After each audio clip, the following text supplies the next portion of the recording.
Drama serial मायरी में हबीब और रायला ने बहुत कोशिश की थी कि एनी और फाखिर जुदा हो जाएं, लेकिन हबीब और रायला की चाल खुद पे ही भारी पड़ गई। कहाँ सुबह शाम रायला फाखिर को एनी के खिलाफ भड़काती रहती थी और दूसरी तरफ हबीब ने भी कोई कम कसर नहीं छोड़ी थी एनी को फाखिर के खिलाफ भड़काते हुए। लेकिन इन दोनों को ये नहीं पता कि हम लोग दूसरों को बर्बाद करने की सोच रहे हैं, हम खुद इसमें बर्बाद होने वाले। जब तक हबीब रायला की असलियत नहीं जानता था तो रायला के आगे हबीब को कुछ भी नहीं दिखाई देता था, ना उसकी बीवी, ना बच्चे और ना घर वाले।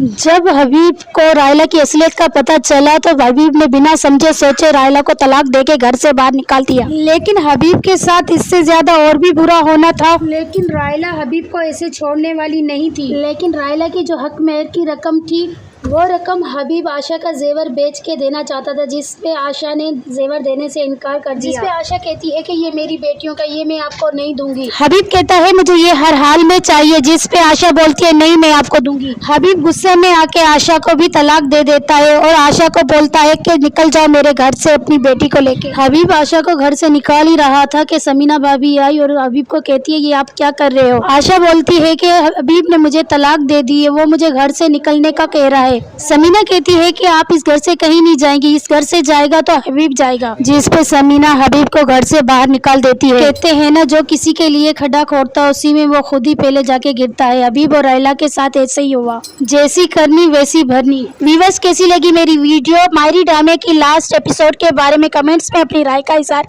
लाजमी कीजिएगा और मेरे चैनल ड्रामा क्लिप्स को लाइक शेयर सब्सक्राइब करें। शुक्रिया।